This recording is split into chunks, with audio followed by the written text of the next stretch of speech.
Hello बच्चों, मेरा नाम है मोहित और आपका स्वागत है हमारे यूट्यूब चैनल हिस्ट्री चैंपियन में। तो जैसा कि आप जानते हो, आपका जो पेपर होने वाला है अंडरस्टैंडिंग द इंडियन हेरिटेज, उससे संबंधित माइनर श्रेणी का पेपर है। उससे संबंधित ये पूरा का पूरा वन शॉट वीडियो होने वाला है। आपको क्या करना है, वीडियो को पूरा देखना है, चैनल को सब्सक्राइब कर देना और अपने दोस्तों को जरूर से शेयर कर देना है। और आपको पता है कि इसमें क्या है, आपकी जो इसको पेपर को पास करना जरूरी है। अगर पास नहीं करोगे तो आप फेल भी हो सकते हो। तो चलो शुरू करते हैं अपन वीडियो को। और साथ साथ अगर आप कोई प्रोडक्ट खरीदना चाहते हो तो यहाँ पर जो आपको लिंक दे रखा है, जो प्रोडक्ट का, वहाँ पर जाके क्लिक करके आप खरीदोगे तो आपको सबसे ज़्यादा डिस्काउंट है वो देखने को मिल जाएगा। पहला प्रश्न है, मूर्त व अमूर्त धरोहर को उदाहरण सही समझाइए। Define the tangible and intangible heritage with the suitable examples. तो आपके सामने मूर्त व अमूर्त धरोहर क्या होती है उसको आपको उदाहरण सहित समझाना है। काफ़ी ज़्यादा महत्वपूर्ण प्रश्न है, मतलब इंपॉर्टेंट क्वेश्चन भी कराऊंगा प्लस इनका रिवीजन भी आपको थ्योरी के रूप में मैं करवाने वाला हूँ। पहला प्रश्न है, मूर्त व अमूर्त धरोहर किसी भी संस्कृति सभ्यता की पहचान का हिस्सा होते हैं। सबसे पहले मैं अगर आपको बताऊं मूर्त क्या होता है, मूर्त चीजें वो होती है, मूर्ति से याद कर लो तो मूर्ति ने क्या आफाक छू सका, महसूस कर सका, देख सका, समझ सका। समझ में आ गया? तो ऐसी चीजें होती हैं जिनको देख समझ या छू सकते हैं, उसको अमूर्त बोला मूर्त बोला जाता है। और अमूर्त क्या हो गया, जिस चीज को अपन छू सके उसको मूर्त बोलेंगे, और ए लग जाता है तो उसका अर्थ क्या होता है, नहीं। तो ऐसी चीजें जिनको सिर्फ अपन एहसास कर सकते हैं, देख नहीं सकते, छू नहीं कुछ सकते, उनको अमूर्त बोला जाता है। समझ में आ गया आपको? तो अब इनको अपन अच्छे से और डिटेल में पढ़ेंगे। मूर्त व अमूर्त धरोहर दोनों किसी संस्कृति की पहचान, सभ्यता की पहचान का महत्वपूर्ण हिस्सा होते हैं। ये दोनों हमें अपने इतिहास और परंपराओं से जोड़ते हैं। तो जो आपके सामने धरोहर दो प्रकार के होते हैं, मूर्त और अमूर्त दो प्रकार के होते हैं। दोनों की अपनी अपनी पहचान होती है जो हमें क्या करते हैं, हमारी संस्कृति से जोड़ते हैं। समझ में आ गया आपको? अगले वाले की बात करें, मूर्त धरोहर, तो वही चीजें हैं, वो भौतिक चीजें, भौतिक या फिजिकल चीजें जिनको हम क्या कर सकते हैं, जिनको हम देख सकते हैं, छू सकते हैं और महसूस कर सकते हैं। तो जिन चीजों को तुम छू सकते हो, महसूस कर सकते हो, देख सकते हो, उनको क्या कहा जाता है, मूर्त धरोहर के नाम से जाना जाता है। ये चीजें भौतिक रूप से मौजूद होती हैं जो हमारे इतिहास और संस्कृति का परिणाम होते हैं। तो ये कौन सी संस्कृति में होती हैं? जैसे कि ये हमारे इतिहास का हिस्सा है जो, और हमारी संस्कृति का हिस्सा है। जहाँ ऐ कौन कहेंगे, भाई साहब वो महाराणा प्रताप को 80 किलो को बालो, समझ में आ गई, वो राजा के पास तलवार रखेड़ी है, वो लाल किलो है ना। तो ये सब चीजें क्या, इनको अपन देख सकते हैं। हमारे पुराने जो राजा महाराजाओं ने क्या किया, उनकी सभ्यता संस्कृति, उनके समय में क्या क्या चीजें चलती थी, उसको क्या कहते हैं, मूर्त धरोहर के नाम से जाना जाता है। और इनसे हमें क्या, हमारे इतिहास के बारे में पता चलता है। ऐतिहासिक इमारतें इसमें क्या क्या आता है, जैसे कि ताजमहल, कुतुब मीनार, लाल किला और राजस्थान के किले। तो आप अपने आसपास कोई भी धरोहर देखते हो जिन पे आप, जैसे रणथंभौर का किला हो गया, आपके सामने जितने किले हैं, जितने वहां पर चीजें रखी हुई हैं, मंदिर हैं, जो भी आप चीजें, जो पुराने समय के इतिहास से संबंधित चीजें हैं, जिनको आप देख सकते हो, छू सकते हो, महसूस करते हो, वो से सारी सारी क्या है, अब मूर्त के हिस्सा होती है। जैसे कुतुब मीनार, ताजमहल, लाल किला, ये सब चीजें उसी के क्या है, हमारे मूर्त सभ्यता के धरोहर के हिस्सा है। और ये क्या, उस समय के इतिहास और जीवन शैली के बारे में बताते थे कि उस समय क्या हुआ करता था, कैसे लोगों की जीवन शैली थी, कैसे लोग जीवन को जीते थे, इस बारे में पता चलता है। अगला क्या, कलाकृतियां व पुरावेश। तो संग्रहालय में रखी गई मूर्तियां, सिक्के, मिट्टी के बर्तन व प्राचीन था और चित्रकलाएं।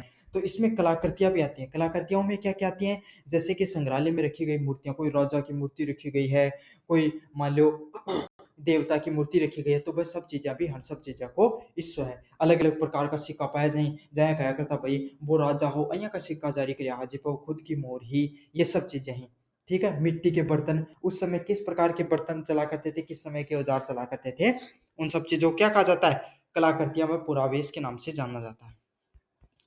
ऐतिहासिक स्थल भी इसका हिस्सा होते हैं, जैसे हड़प्पा और मोहनजोदाड़ो जैसे पुरातात्विक स्थल। तो जो प्राचीन समय के जो स्थल हैं, जैसे कि मोहनजोदाड़ो हो गया और हड़प्पा हो गया, जैसे जो पुरानी सभ्यताएं थी, जो सिंधु घाटी सभ्यता थी, और कोई भी सभ्यता है जो हमें मिलती है खुदाई में, वो किसका होती है, वो भी मूर्त सभ्यता का हिस्सा होती है। अगले वाला है प्राचीन पांडुलिपियां और ग्रंथ। तो जो प्राचीन पुराने हस्तलिखित ग्रंथ हैं, जो ज्ञान और साहित्य का खजाना होता है, जो जो पुरानी पांडुलिपियां और जो ग्रंथ लिखे गए हैं, इनका क्या है, ये हाथ से लिखे हुए ग्रंथ हैं और ये हमारे साहित्य के बारे में बताते हैं। जैसे ऋग्वेद हो गया, सामवेद हो गया, है ना, और भी अन्य कोई किताब लिखी हुई है। तो अब आप राजस्थान के इतिहास के बारे में क्यों, कैसे जानते हो भाई, जनरल टोड ने लिखा, है ना, उसने लिखा तो उसकी साहित्य से जानते हैं। अमीर खुसरो ने लिखा, अबू फजल ने लिखा। तो ये सब जो इतिहासकार जो पुरानी चीजें लिखते थे, ये भी किस में आती थी? मूर्त आपके सामने साहित्य में आती थी। इनको पढ़कर हम अपनी पुरानी सभ्यता के बारे में जान पाते हैं। अमूर्त धरोहर क्या होती है? अमूर्त धरोहर उन गैर भौतिक चीजों को कहते हैं जो हमारी संस्कृति को पहचान को बनाती हैं, जिन्हें देखा है छुआ नहीं जा सकता, बल्कि परंपराएं ज्ञान व कौशल व प्रथाओं को पीढ़ी दर पीढ़ी हस्तांतरित होती हैं। तो कौन सी चीजें होती हैं? वो सब चीजें जिनको ना अपन ने देखा है, ना सिर्फ देखा है, ना छू सकते हैं, बल्कि हम उनको क्या कर सकते हैं? सिर्फ महसूस कर सकते हैं। ज्ञान है वो एक परंपरा से दूसरी परंपरा में जाता है। जैसे कि भाई थारो दादो अया कहो कि भाई वो या बात है या अपनो समाज जो है ना, इस समाज में अपना बड़ा को सम्मान करना चाहिए, ये नियम कायदा ये सब चीजें हैं, यो क्या ज्ञान है, यो एक अब अया थोड़ी कि थे सम्मान ने कदे छू के देखे कि ओ सम्मान है भाई जी, कौन देखे ना कदे, लेकिन क्या है कि वो अपनी सभ्यता से आगे बढ़ती जा रही है। समझ में आ गया? तो यही है, परंपराएं ज्ञान व कौशल व प्रथाएं वो पीढ़ी दर पीढ़ी क्या आगे बढ़ती चली जाती हैं। जैसे शादी की जाती है तो अपने शादी करने को भी कोई एक तरीको है, समझ में? रहने सहने का तरीका है, खान पान का तरीका है, पहनावे का एक तरीका है, ये सब चीजें क्या पीढ़ी दर पीढ़ी आगे बढ़ती हैं। समझ में आ गया? अब तो आए हमारे गुजरात में चले जाओगा, साउथ में चले जाओगा, उठे की अलग परंपराएं, अपनी अलग परंपराएं, सब एक जगह की परंपरा को ना, है ना, कोई किताबों में थोड़ी लिखी रही है सब चीजें, ए तो क्या पीढ़ी दर पीढ़ी ज्ञान के रूप में आगे बढ़ रही है। इसमें क्या-क्या आती हैं? पहली होती है मौखिक परंपराएँ, तो कौन-सी? लोक कथाएँ, कहानियाँ, गीत व कहावत। तो इसमें क्या-क्या आती है? मौखिक मतलब बोल के एक-दूसरा जो चीज़ बताई गई, इनमें क्या आती है? लोक कथाएँ आती हैं, गीत आती हैं और कहावतें आती हैं। अगला क्या है? प्रदर्शन कलाएँ। तो भारतीय शास्त्रीय संगीत जैसे लोक नृत्य हो गया, लोक नाटक हो गया और कठपुतली कलाएँ हैं, वो सब भी देखने को मिलती हैं। तो ये जो आपके सामने जितनी भी प्रदर्शन कलाएँ होगी, जैसे कि लोक नृत्य हो गया, लोक नाटक हो गया, कठपुतली कला हो गई, ये हमारे जो सभ्यता से जुड़ी हुई चीज़ें, ये सब भी किसमें आती हैं? अमूर्त सभ्यता के अंतर्गत आती हैं। अगला है सामाजिक प्रथाएँ व उत्सव, जैसे कि कुंभ मेला, दुर्गा पूजा, विवाह की रस्में, ये सब सामाजिक अनुष्ठान के अंतर्गत ये सब चीज़ें आती हैं। अगला क्या है? परंपरागत ज्ञान व कौशल, तो आयुर्वेद, योग, पारंपरिक हस्तशिल्प और कारीगरों का कौशल। तो पुराने टाइम में अया कौन कि भाई देख, जो आदमी मूर्ति बनावे तो उको बालक भी जब मूर्ति बनाओ तो बहुत शानदार बनाओ, क्यों? उनके भाई परंपरा के रूप में, माता पिता के रूप में उन्हें बहुत चीज मिल रही है। या काफी बार थे जब इतिहास पढ़ो, राजस्थान जी के पढ़ो, तो मैं कौन भाई फलानती पीढ़ी है ना, वह ई प्रकार की मूर्ति को निर्माण करे, उ परिवार के पास ही बा इस चीज को ज्ञान है। तो हुण को परिवार है तो कौन ब्रह्मा जी उन्हें दे के गए हो, वह खुद उस चीज को निर्माण करो और पीढ़ी दर पीढ़ी वह आगे बढ़ाता जाने ही, और कोई ने बताई। समझ में आ गई? तो ये सब चीजें हैं, जैसे आयुर्वेद हमारी परंपरा है, योग हमारी परंपराएं हैं, और पुरानी जो हस्तकला है वो सब हमारी परंपराओं का हिस्सा है। तो इन सब ये दोनों प्रकार की धरोहर है, इनका संरक्षण करना चाहिए, हमारी संस्कृति पहचान को बनाए रखने के लिए बहुत ज़्यादा आवश्यक है। तो ये जितनी भी प्रकार की सांस्कृतिक चीज़ें हैं, इनको क्या करना चाहिए? हमें बचा कर रखना चाहिए, ताकि हम आने वाली पीढ़ियों को समझा सकें, बता सकें कि ये हमारी परंपरा ही, ये हमारी धरोहर है, इतिहास है। जितना इतिहास ना बचा के रखोगा, वो उतना ही आगे बढ़े है और लोगों के बारे में जागरूकता फैला है। अगले वाला प्रश्न है, धरोहर की रक्षा में राष्ट्रीय सम्मेलन व राष्ट्रीय अधिनियमों की भूमिका को स्पष्ट कीजिए। तो धरोहर की रक्षा में राष्ट्रीय अंतर्राष्ट्रीय सम्मेलन व राष्ट्रीय अधिनियम दोनों की महत्वपूर्ण भूमिका निभाते हैं। ये एक साथ मिलकर धरोहरों की रक्षा के लिए कानूनी ढांचा प्रदान करते हैं। तो देखो, अंतर्राष्ट्रीय इंटरनेशनल जो सबमिट होगी, है ना, राष्ट्रीय अधिनियम होगा, जैसे सरकार अलग अलग प्रकार का अनुच्छेद बना रखा है, जिनके है अपना एक मौलिक कर्तव्य भी है ना, और मौलिक कर्तव्य भी और डीपीएसपी में भी डाले हैं। समझ राज्य का नीति निर्देश तंत्र में कि अपना जो राष्ट्रीय धरोहर ही उनकी रक्षा करना अपनों की जिम्मेदारी है। समझ में आ गई? ये जो आप जाकर हर कुछ दीवारों पे लिख देते हैं लोग, वहां पर मतलब पीक कर देते हैं, है ना, समझ में? तुम उसको संभाल के नहीं रखते हैं, नष्ट करने का कार्य करते हैं जो अपने धरोहर होते हैं, तो वो क्या है, कानूनी अपराध के रूप में भी काम करता है। और ये सब चीजें किसमें? अंतर्राष्ट्रीय सम्मेलन हो गए, राष्ट्रीय अधिनियम कानून बनाकर इनकी रक्षा करने का कार्य किया जाता है। भाई थे एक बात बताओ, आज थे सदा सुनो कि भाई चित्तौड़गढ़ को किलो के किलो ही हो, बहुत जोर को किलो हो, समझ में आ गई? अब मान लियो अब किलो है, अब अपन जाके देख सका, समझ सका, अपन जाके देखा तो अपना बेरो पटा हुआ कि भाई किला की बनाओ तो बहुत जोर की, बहुत शानदार काम करे वो टाइम का कारीगर था। लेकिन अगर वो खड़े हो नहीं रहे तो नष्ट हो जातो, तो अपना थोड़ी बेरो पाट, तो अपन तो कहानी में सुनता रह जाता। समझ में आ गया ना? तो हमारी प्राचीन जो परंपराएं हैं, उनको बचाने का भी काम होते हैं इनके द्वारा। और ये काम कौन करे? अंतर्राष्ट्रीय सम्मेलन और जो राष्ट्रीय कानून है वह संरक्षित करने को कार्य करे हैं।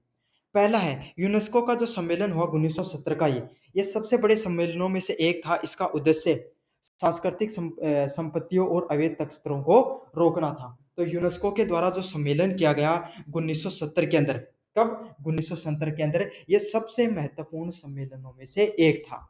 और इसका उद्देश्य क्या था? आपको जितनी भी अवैध तस्करी हैं उनको रोकने का इसका प्रमुख कार्य था। तो यूनेस्को के द्वारा जो सम्मेलन किया गया 1970 में, उसको जितनी भी केकनी लोग जो उरे के अपना मूर्ति दे रखे दरगाह में कोई मंदिर में, और बाकी बहुत शानदार मूर्ति है। अब क्या मूर्ति की दो प्रकार का है। एक तो मूर्ति को दांत तो इतने बढ़िया है कि उन बाजार में की तगड़ी कीमत अपना बेरो को नहीं है। एक दूसरी के बात है, मूर्ति इतनी सुंदर है कि उको क्या है ऑक्शन करे जा सके। तो लोग क्या करी उरों चोर के और इंटरनेशनल मार्केट में भेज दी, अवैध तस्करी कर ली। समझ में आ गया? तो इससे क्या है कि जो संस्कृति है वह नष्ट हो जाए। भाई अब थारे गांव की मूर्ति बात पहचान है थारे गांव की, भाई फलाना गांव में बहुत जोर की मूर्ति है, स्वरूप मूर्ति है, बढ़िया मूर्ति है, कांसा की मूर्ति है, पंचधातु की मूर्ति है। अब बात चोरी होगी तो अब थारे गांव की वह पहचान ही को नहीं रही। समझ में थे कदे देखी को नहीं क्यों? वह बहुत टाइम पहले चोरी की। तो हर सब चीजें रोकने के लिए क्या कि ये जो यूनेस्को को सम्मेलन करोगे कद 1970 के अंदर, एक अंदर क्या कहोगे कि जो सांस्कृतिक जो संपत्तियां होती है और उनको अवैध तस्करी को रोकने का कार्य किया जाएगा। मतलब जितनी भी जो हमारी संस्कृति है, जो सांस्कृतिक जो संपत्तियां हैं उनको अपन अवैध रूप से जो लोग तस्करी करते हैं उनको अपन रोकने का कार्य करेंगे। ये उन देशों के बीच में सहयोग को बढ़ावा देते हैं जहाँ की धरोहर चोरी हुई है और जहाँ पर वे बेचे गए। जय मान लो इंडिया से कोई चीज चोरी होके और क्या करेगी ब्रिटेन में बेच दी, इंग्लैंड में बेच दी, तो अब क्या करेगी?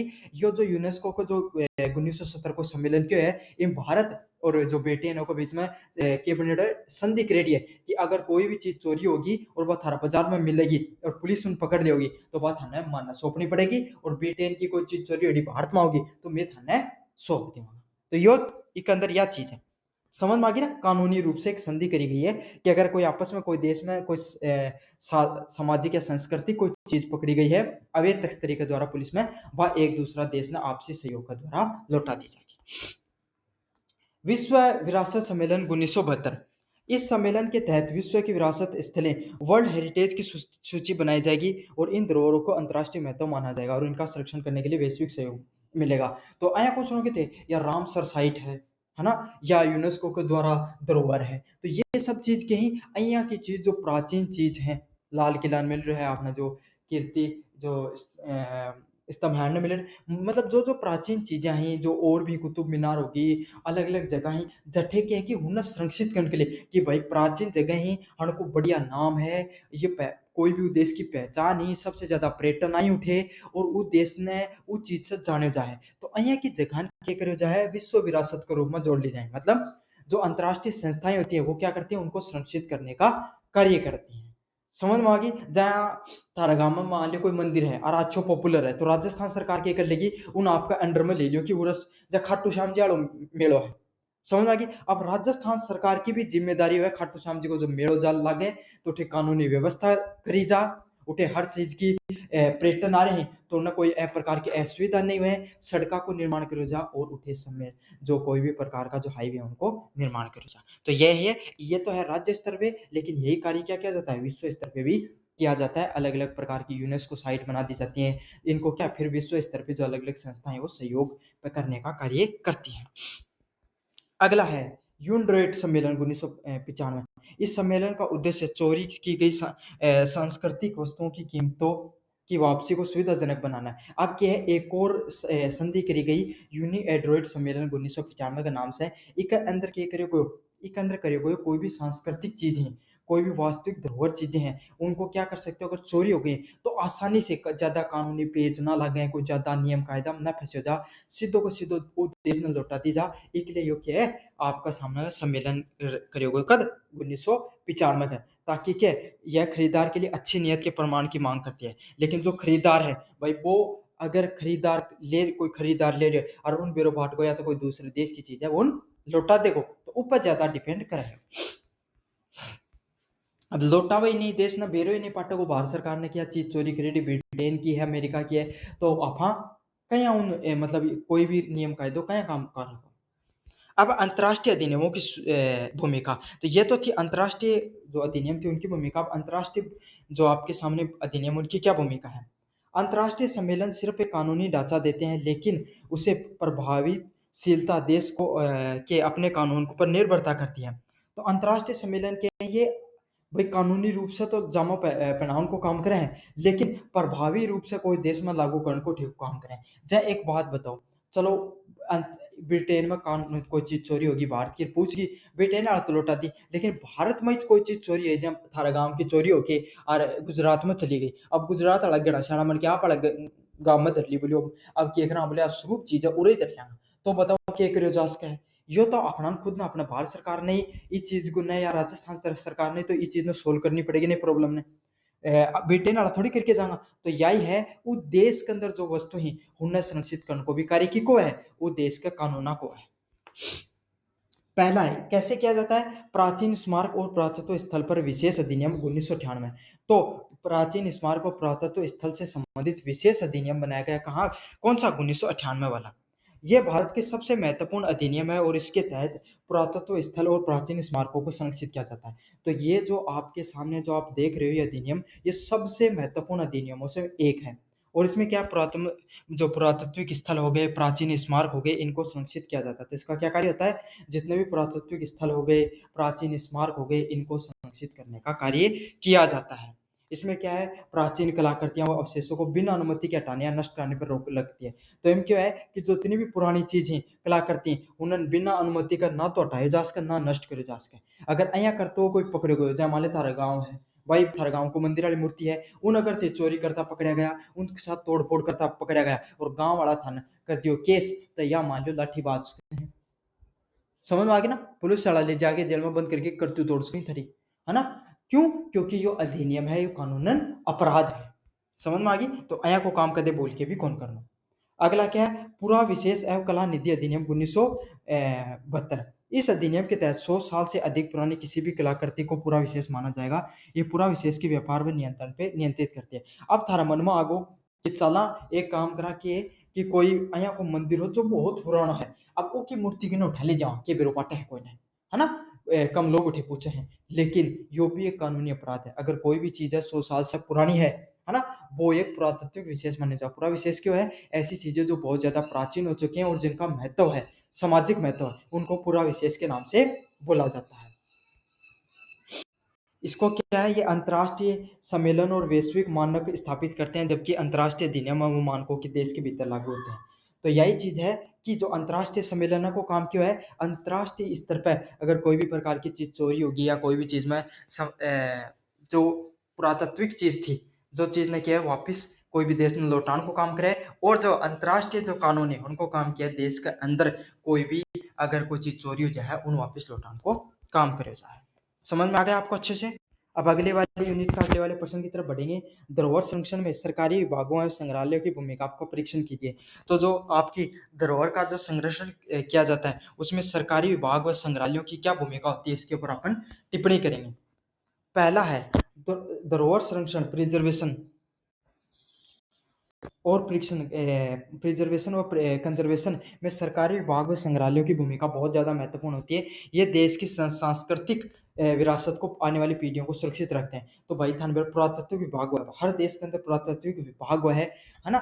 वो को काम क्यों है, पुरातत्विक जो चीज़ है, जो पुराना मंदिर है, पुरानी जो चीज आपके सामने कोई अलग अलग प्रकार का कोई जो भी धरोहर ही, किला ही, है ना, मूर्ति ही, आपके सामने कोई स्तंभ है, मीनार है, जो भी चीजें उन्हें संरक्षित करने को कार्य हुआ है। समझ, नई चीजों को खोजने को भी कार्य और पुरानी चीजें संरक्षित करने को भी कार्य हुआ है। तो ये क्यों करे जाए, ताकि जो अपना कोई भी देश की जो विरासत है, जो अपनी संस्कृति रही है पुराने टाइम में, मैं थाने बताया रणथंभौर वाले किला के बारे में अगर अपन सिर्फ कहानियां में सुनता रह जाए तो उसके बेर पार्ट, तो आज अपन जाके देखा तो वास्तविकता में समझा कि अपना जो पुराना जो परदादा है वे कितना बढ़िया काम करके गया। उनके पास बहुत टेक्निक ही जो आज भी अपने पास को नहीं है मॉडर्न समय में।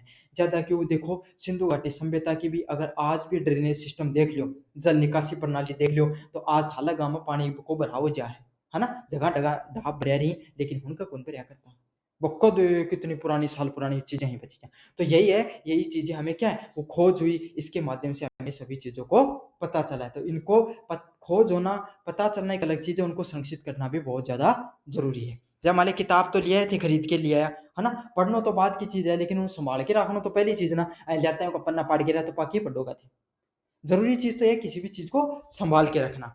तो यही है पुरातात्विक सर्वेक्षण विभाग की बात करें एएसआई, है ना? आर्कोलॉजिकल सर्वे ऑफ इंडिया पहला गवर्नमेंट संस्था है जो चीज़ों को पुरातात्विक चीज़ों को संरक्षित करने का कार्य करती है। यह भारत का सबसे महत्वपूर्ण सरकारी विभाग है। इसका काम प्राचीन स्मारकों व पुरातात्विक स्थलों के संरक्षण करना है। तो जो पुरातत्व संरक्षण विभाग है, सर्वेक्षण विभाग है एएसआई, ये भारत का सबसे महत्वपूर्ण सरकारी विभाग मतलब एक प्रकार का सरकारी विभाग है। और इसका काम क्या है? ये प्राचीन स्मारक हो गए, पुरातात्विक स्थल हो गए, इनको संरक्षित करने का कार्य करता है। क्या करता है? इन सभी चीजें होती हैं, इनको संरक्षित करने का कार्य किसका है? एएसआई का है, आपके पुरातत्व संरक्षण विभाग का है। संरक्षण क्या करता है? एएसआई उन स्थलों की मरम्मत करता है। कोई पुराना मंदिर है, कोई पुराना स्मारक है, टूट फूट होगी तो क्या करे जाएगा? उनको मरम्मत कर को कार्य करोगे। उन्हें प्राकृतिक आपदाओं से बचाता है तथा उनकी साफ सफाई सुनिश्चित करता है। तो क्या करे? मान लो कोई प्राकृतिक आपदा है, कोई बाढ़ आ गो, कोई भूकंप आ गो, कोई बिजली पड़ गई वो चीज पर, तो बाकी चीज नष्ट हो जाएगा प्राकृतिक आपदा से। तो प्राकृतिक आपदा में जो नष्ट होगी तो को मरम्मत करी जाएगी और उन्हें बचाव को भी कार्य करे जाओ। तो आप कौन की भैया ऐसा ही उठे कोई बोल लगा दो, लेकिन कोई भी अगर मान ली टूट फूट होगी तो सुधार कराओगे, या फिर अगर बार बार कोई बाढ़ वगैरह आ रही है वो चीज से प्रभावित हो रहे तो उन संरक्षण देने को कार्य करोगे। और समय समय पे की जगह है जैसे बहुत ज्यादा मतलब लोग पर्यटन आएगा तो गंदगी भी फैलेगी, तो संरक्षण विभागों को साफ सफाई को भी कार्य करे है। कानूनी ढांचा, ये भारत सरकार के धरोहरों की सुरक्षा के लिए कानूनी ढांचा प्रदान करता है। साथ के साथ सर्वेक्षण विभाग के जो आपके सामने जो अलग अलग पुरातत्व विभाग की क्या अलग अलग कानूनों के तहत भी कार्य करता है। अगर कोई व्यक्ति है उन कानूनों को नहीं मानता हुआ पाया जाता तो उसके खिलाफ क्या कर सकता है? कानूनी कार्रवाई भी कर सकता है। समझ में आ गया? जैसे पुलिस, जैसे आर्मी का काम होता है इंटरनेशनल बॉर्डर को चीजों को संभालने का, पुलिस का क्या होता है अपने भाई जो राज्य के अंदर की चीजों को संभालने का, ऐसे ही सर्वेक्षण पुरातत्व विभाग है, पुरातत्व विभाग की चीजों को संभालने का, सार संरक्षण करने का। जहाँ यहाँ कौन गांव थे सुनी होगी, बोलियो भाई जी फलाना आदमी का घर गड़ो निकलो, चांदी का रुपया गड़ो निकलो, तो वो चांद कोई भी चीज अगर 4 फुट से ज्यादा निकले तो वह अपने अपनी खुद की क्यों नहीं हो, सरकार की हुआ है। तो कोई भी चीज गहरे में निकले तो काफी बार की पुलिस उन जब्त कर लिया है। सुने होगे ना यह चीज की मूर्ति निकली रही जो सरकार के द्वारा जब्त कर ली गई, तो निकली तो थारा ग्राही सरकार को क्या अधिकार है? तो सरकार को कानूनी रूप से अधिकार है सर्वेक्षण विभाग को, पुरातत्व विभाग को क्या करा वो चीजें ने अपने अंडर में ले सका है।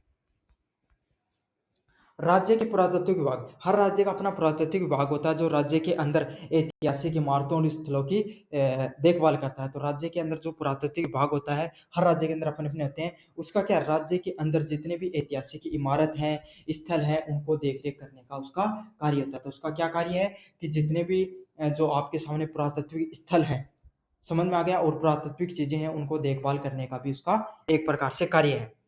अगला कौन सा मंत्रालय? सांस्कृतिक मंत्रालय। यह मंत्रालय पूरे देश की सांस्कृतिक जो धरोहर है उनके संरक्षण और सर्वेक्षण की योजनाएं बनाता है। तो जो सांस्कृतिक आर्ट एंड कल्चर डिपार्टमेंट आपने सुना होगा ना, है ना, सांस्कृतिक विभाग। तो सांस्कृतिक विभाग क्या करता है? आपके सांस्कृतिक व पर्यटन विभाग भी होता है, उसका काम यही होता है जो सांस्कृतिक रूप से जो चीजें होती हैं उनको संरक्षित किया जाए, उनकी नीतियों का निर्माण किया जाए, अलग अलग प्रकार की योजनाएं चलाई जाए, लोगों को जागरूक किया जाए ताकि वो क्या कर सके, जो सर्वेक्षण जो जितनी प्राकृतिक चीजें हैं उनको क्या संरक्षित कर सकें, उनके महत्व को समझ सकें और उनको नष्ट और उन सब चीजों को क्या बचाव कर सकें, उन सब चीजों को।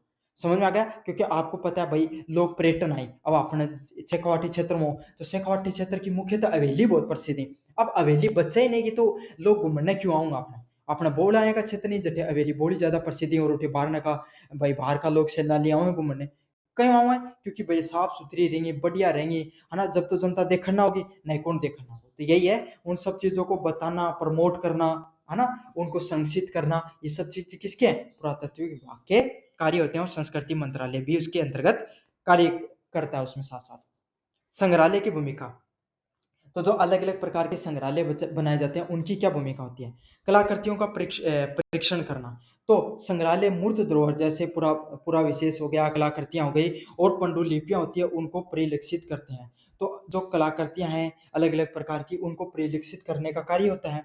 जिसमें क्या होती है, संग्रहालय में मूर्त धरोहर अलग अलग प्रकार के जो धरोहरिक चीजें पाई जाती हैं, जिसमें कलाकृतियां हो गई, पंडुलिपियां हो गई, उनको संरक्षित करने का कार्य किया जाता है। क्यों? ताकि उनका तापमान सही रहे और सही टेम्परेचर पे उनको रखा जाए। अब थाने पे भी रहे कोई भी पत्थर की चीज है, पत्थर की चीज पे क्या होता है, ज्यादा तापमान में होगी, बारिश लगेगी, ठंड होगी तो पत्थर भी टूटता है। समझ में आ गई? तो सही तापमान और आर्द्रता में अगर कोई चीज को रखा जाएगा तो वो क्या है, लंबे समय तक टिकी रहेगी। तो यही चीज़ है, जो कलाकृतियाँ होती हैं, उनको क्या किया जाता है, पांडुलिपियों को सही रूप से बनाया जाता है। चलो पत्थर तो फिर भी टाइम लगता है टूटने में, लेकिन मान लो कोई कागज़ है, कोई लकड़ी से लिखेड़ी है अगर कोई चीज़ें, तो उन्हें सही जगह से संरक्षित करके रखी जाएँ, ताकि क्या वह और ज़्यादा दिन तक हेरिटेज के रूप में और ज़्यादा दिन तक टिकी रहें। अगला है शोध व अध्ययन करना। संग्रहालय शोधकर्ताओं और विद्वानों ने इन वस्तुओं को अध्ययन के लिए अवसर प्रदान करते हैं। अब क्या है कि भाई अगर संग्रहालय में कोई चीज़ रखेड़ी है, तो थे भी जाके देख सको हो। समझ में आ गई? और कोई विद्यार्थी है, कोई विद्वान आदमी है, जिन्हें चीज़ पे के भाई रिसर्च करनी है, खोज करनी है, पुरानी चीज़ें समझना है, तो वो भी क्या कर सके, उठे जाके चीज़ें ना समझ सके और देख सके। इससे क्या होगी, उन्हें मदद मिला है। शिक्षा और जागरूकता। संग्रहालय आम जनता को शिक्षित करने और उन्हें धरोहर के बारे में जागरूकता करने का सबसे अच्छा माध्यम होते हैं। तो क्या करते हैं, जितने भी जो संग्रहालय पाए जाते हैं, ये आम जनता को क्या करते हैं, शिक्षित करते हैं और उन्हें अपनी धरोहर के बारे में जागरूक करने का सबसे अच्छा माध्यम होते हैं। तो यही है, जो जितने भी संग्रहालय होते हैं, ये आम जनता को शिक्षित भी करते हैं और वो क्या उसके बारे में लोगों को जागरूक करने का भी कार्य करते हैं। वे प्रदर्शनियों और शैक्षणिक कार्यक्रमों के माध्यम से लोगों को विरासतों से जोड़ते हैं। तो अलग-अलग प्रकार के जितने भी जो आपके सामने जो जागरूकता कार्यक्रम चलाए जाते हैं, जहाँ पधारो हमारे देश, है ना? वसुधैव कुटुंबकम, जैसे आपने लाइनें सुनी होगी, आपने टैगलाइन है पधारो हमारे राजस्थान, पधारो हमारे देश, ये सब चीज़ें आप टैगलाइन देखती होगी संस्कृति विभाग की। क्यों? ये अलग-अलग प्रकार का, या फिर कोई भी अमिताभ बच्चन होगो, आमिर खान होगो, है ना? बनकर यहाँ का ऐड भी कराए जाई, जो अपने पर्यटन ने बढ़ावा दियो जा। क्यों कराए जाए? ताकि इससे क्या है, जो जागरूकता फैले, लोगन शिक्षित हुए कि भाई पर्यटन भी अगर थे अपनी सांस्कृतिक चीज़ों को महत्व दोगा, उन्हें बचा के रखोगा, संरक्षित करके रखोगा, तो सैलानी आऊँगा और सैलानी आऊँगा तो क्या होगा, इससे अपनी संस्कृति बची रहेगी और अपना भी फ़ायदा देखने मिलेगा। इस प्रकार सरकारी विभाग और संग्रहालय दोनों ही धरोहर के संरक्षण के लिए आवश्यक होते हैं। तो जितने सरकारी विभाग हो गया और संग्रहालय हो गया, दोनों का अपना-अपना महत्व होता है, चीज़ों को बचाने का, चीज़ों को संरक्षित करके रखने का। सरकारी विभाग इन स्थलों की कानूनी व भौतिक सुरक्षा को सुनिश्चित करता है, और जो सरकारी विभाग है, वो क्या करता है, इन स्थलों की कानूनी व भौतिक सुरक्षा प्रदान करने का कार्य करता है। समझ में आ गया आपको? और संग्रहालय उन वस्तुओं को प्रेषित करता है। तो देखो, जितने भी सरकारी डिपार्टमेंट है, चाहे संस्कृति विभाग हो गया, चाहे पुरातत्व विभाग हो गया, वो क्या करते हैं, कानूनी रूप से इन चीज़ों को बचा कर रखते हैं, और संग्रहालय क्या है, वो चीज़ें हैं, उनको क्या है, संरक्षित करने का कार्य करते हैं। समझ में आ गया आपको अच्छे से? अब बढ़ते हैं अगले नंबर प्रश्न की तरफ। धरोहर, आधुनिकता एवं स्मृति में संबंध को स्पष्ट कीजिए। तो धरोहर, आधुनिकता और स्मृति तीनों आपस में जुड़े हुए होते हैं। क्यों है? धरोहर हो गई, आधुनिकता हो गई, स्मृति हो गई, ये तीनों चीज की आपस में जुड़ी हुई चीजें। धरोहर की पुरानी चीजें, जैसे थारो गांव को मंदिर है, जिनके थर पर दादा को भी दादो बनाए बनाए बहुत पुरानी चीज है। समझ में आ गई? वो धरोहर है। आप उनको क्या कर सकते हो, आप पुरानो मंदिर है, तो सदातो को एक जगह की चीज को नहीं रहेगी, टूट फूट हो सका, तो थे के कसको थारो गांव को सरपंच के करियो, उका ना उका थोड़ो मरम्मत करा दी और रंग पुट्टी को काम करा दियो, ताकि स्वरूप दिखे।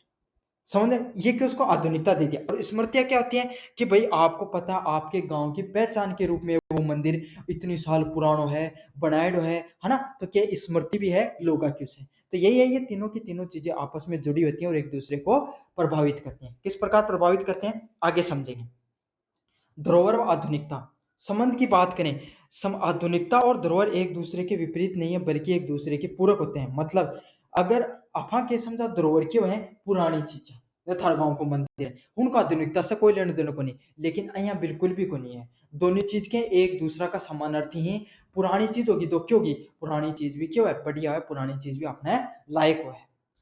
आधुनिक समाज अपनी पहचान को बनाए रखने के लिए अपनी धरोहरों का उपयोग करता है। अब यहाँ की थार दादा की अगर मान लो कोई चीज़ घर ले आई है, कोई बर्तन ले आए हो, तो यहाँ थोड़ी फेंक दोगा, को नहीं संभाल के रखोगा ना, कि एक तो भाई थार दादा की याद भी है उस चीज़ में। दूसरी बात क्या है भाई, बात चीज यहाँ तो आज को नहीं कि पहले का टाइम में था, थार दादा को पित्तल को वो ले आए हो, गडो ले आए हो, या फिर कोई वो कचौड़ो ले आए हो, कोई थाली ले आई ही, अब कोई काम को नहीं, अभी भी आवा ये काम तो, है ना? आया तो आज को नहीं, अब पानी कौन गल डुबा के दिन ना, मत कौन गल थार दादा को लेडो, को नहीं होना है की चीज़ें। तो आधुनिक रूप से भी उन चीज़ों को काम हो सके है। तो यही है, आधुनिक समाज में पहचान बनाने के लिए धरोहरों का उपयोग किया जाता है। जितने भी धरोहर होते हैं, उनको आधुनिक रूप से भी अपन संरक्षित करने का कार्य कर सकते हैं। आधुनिकता ने धरोहरों की सुरक्षा के लिए नई तकनीकें दी हैं, जैसे डिजिटल संरक्षण। तो अब क्या कर सका अपना जो इस समय की जो नई टेक्नोलॉजी चल रही है, इसका माध्यम से क्या कर सका आप जो अपना पुराना धरोहर ही उन्हें आप संरक्षित कर सका नई टेक्नोलॉजी का द्वारा। जैसे मान लो कि नाइट्रोजन गैस हो गई, उसके अंदर आप कोई भी चीज न डाल दी, हीलियम डाल दी, आर्गन जो भी नॉन रिएक्टिव गैसें होती हैं, उसमें कोई पंडुलिपि को डाल दिया, कोई पुरानी किताबें उन डाल दी, कोई अगर मान लो जो कोई पत्थर थी, कोई मूर्ति व शरण होने को शुरू हो टूटनी शुरू की, तो ऊपर के कृत्रिम उपचार कर दियो ताकि कोई भी आपको केमिकल का लगा दी जिससे कि अब शरण होना बच सके, है ना। रंग पुट्टी करवा दी, कोई मंदिर तो पुराना हो रहा है।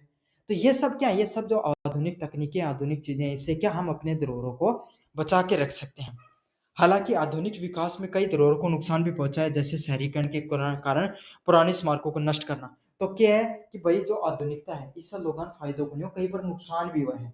जय की बात करा था, कई बार लोग क्या करे हैं, नई चीजें बना के जब पुराना जो आपके सामने नया शहर बसाने का चक्र हो गया, कुछ नई चीजों के बनाने के चक्रों पे अपन क्या कर दिया जाता है, जो पुराने स्मारक है उनको नष्ट कर दिया जाता है। तो आधुनिकता हमेशा फायदेमंद ही को नहीं रही, कई बार वह नुकसान को भी कार्य करे, कई चीजें उसने नष्ट भी की हैं। धरोहर और स्मृति संबंध की बात करें, धरोहर हमारी सामूहिक स्मृति व भौतिक के लिए अमूर्त रूप है। तो आपके सामने जितने भी जो धरोहर होते हैं वो क्या है, सामूहिक स्मृति और भौतिक रूप से भी होते हैं। मतलब जहाँ वही थरदादा वाली बात है, थरदादा को कोई मतलब थाली कोई लेडी, अब बात चीज की है सामूहिक स्मृति, भाई थरदादा की तरह परिवार की पहचान है, आगे आगे बढ़ती चली जा रही है। दूसरी बात के मूर्त अमूर्त रूप से काफी बार कहीं थारी परंपराएं हैं अपने, हर गांव की परंपराएं, समाज की परंपराएं, जाति की भी परंपराएं आप उन्हें मानना, बाकी अमूर्त रूप से धरोहरी जो आपने के पहले अपना दादा मान्या करता, परदादा मान्या, फिर आप थार पिताजी और मानिए, फिर आप मान्या, फिर अपना बालक मानेगा। क्यों? क्योंकि वो हमारी परंपराएं हैं, ये हमारे एक जो जनरेशन से दूसरी जनरेशन तक अपन आगे लेके जा रहे हैं। और कुछ वस्तुएं ऐसी हैं जो अपने क्या है, आप जो आपके माता पिता हैं वो आपके उनको माता पिता ने दिया, उनके माता पिता ने उनको माता पिता ने दी थी। तो ऐसे क्या वो चीजें भी एक धरोहर के रूप में आगे काम करती हैं। ये क्या होती हैं, ये स्मृतियां होती हैं। समझ में आ गई आपके सामने कि भाई याद हो कि थार दादा को भैया चीज ले रही, थाला पिताजी क्या चीज ले रही है, तो ये सब चीजें क्या स्मृति के रूप से कार्य करती हैं। प्रभाव क्या होता है, एक स्मारक या एक लोक कथा हमारे पूर्वजों के इतिहास, संघर्ष और जीवन शैली को याद दिलाती है। तो अब तो आप इतिहास में पढ़ा कि भाई फलानो राजा हो, वो आपलो राजा है, शेर को मुंह पड़े पकड़े हो रहे हैं, पहाड़ गिरे उस मुंह अलग अलग करती हो। तो इससे क्या है, ये स्मृतियां ही इन पढ़ के अपना नया साहस मिला कि भाई साहब अहियां का अपना दादा परदादा है करता, अहियां अपना पूर्वज है करता, अहियां की अपनी संस्कृति ही आप लड़या कितना ही चाहिए अपने ऊपर आक्रमण होया हो। समझ रहे हो ना इन सब चीजों को। तो यही है, ये क्या ना सिर्फ स्मृतियां हैं बल्कि ये हमारी पहचान के रूप में भी कार्य करती हैं। आधुनिकता और आपके सामने स्मृतियां, आधुनिकताओं ने स्मृतियों को रिकॉर्ड करने के साझा करने के नए तरीके दिए हैं। तो आज के समय अपन क्या कर सकते हैं भाई, आज के दिन कोई भी आदमी इकट्ठे भी जा पहले फोटो खींचे, बोले फलाना मंदिर में जाके आए हूं। तो इससे क्या पहले भाई अपने दादा परदादा का फोटो को सिस्टम को नहीं हो, लेकिन आज अपने पास तो है। तो आप क्या कर सका भाई, उसके कल कोई चीज को प्राकृतिक आपदा आ जा वह चीज नहीं रहे, तो आप क्या कर सका को डिजिटली कोई चीज भी अपना के आप बचा के रख सका। समझ आ गया। जैसे कोई पुरानी पंडुलिपि है तो अब अपन क्या कर सकते हैं, उसको स्कैन करके रख सकते हैं, उसको पीडीएफ के रूप में रखा जा सकता है, उसको कोई डिजिटल डॉक्यूमेंट बनाकर भी रखा जा सकता है, ताकि क्या हो भाई आज नहीं तो कल वो चीज नष्ट हो जाएगी, आपको पता है, या फिर कोई प्राकृतिक आपदा आ जाए, तो अगर डिजिटली वो चीज रहेगी तो डिजिटली चीजें जल्दी सी नष्ट नहीं होती हैं। तो ये कर सकते हैं, क्या कर सकते हैं अपन उन स्मृतियों को कोई रिकॉर्ड बनाकर रख सकते हैं, ताकि क्या नए नए तरीकों से साझा की जा सकते हैं। इसका क्या प्रभाव होता है, आधुनिक तकनीकों से हम अपनी धरोहरों के बारे में जानकारी को आसानी से दुनिया भर में फैला सकते हैं। अब थारे गांव में कोई मंदिर हो, है ना, मंदिर शुरू बहुत है, मेरी मंदिर की आस्था बहुत है, तो केकर्स को मंदिर है या कोई पुरानी मीनार है, कोई चीज है, वो कबर अगर रील बनानी शुरू कर दी तो क्या जाओ धीरे धीरे वो के वायरल हो तो चले जाओ। हालांकि आधुनिकता ने हमारी परंपराओं को, मौखिक स्मृतियों को भी कमजोर किया है, लेकिन क्या करे है, हालांकि जो आधुनिकता है इसने क्या हमारी जो पुरानी परंपराएं हैं उसको मौखिक रूप से भी कमजोर करने का कार्य किया है। इन तीनों का संबंध एक चक्र की तरह है, और ये जो तीनों की तीनों चीजें हैं ये एक चक्र के रूप में कार्य करती हैं। धरोहर हमारी स्मृतियों को जीवित रखती हैं, तो जितने भी धरोहर होते हैं इनका कार्य क्या होता है, ये हमारी जो स्मृतियां होती हैं इनको जीवित रखने का कार्य किया जाता है। आधुनिकता हमें धरोहरों को संरक्षित करने के नए उपकरण देती है, और आपके सामने जो आधुनिकता होती है क्या करती है, हमें जो अपने धरोहर होते हैं उनको सुरक्षित रखने का भी कार्य करती है और नए उपकरणों का भी कार्य करती है। स्मृतियाँ हमें ये एहसास दिलाती हैं कि हमें धरोहर व आधुनिकता के बीच में संतुलन बनाना चाहिए, और हमें जो स्मृतियाँ होती हैं, ये हमें एहसास दिलाती हैं कि धरोहर व आधुनिकता के बीच में हमें क्या रखना चाहिए? बीच में एक संतुलन बनाकर रखना चाहिए। तो यह आपके बीच में आपका जो पेपर था, अंडरस्टैंडिंग द इंडियन हेरिटेज, मैंने उसका लगभग यूनिट 1, यूनिट 2, यूनिट 3 और यूनिट 4 का रिवीजन करवा दिया है। हो सकता है इसका पार्ट 2 भी आ जाए। धन्यवाद।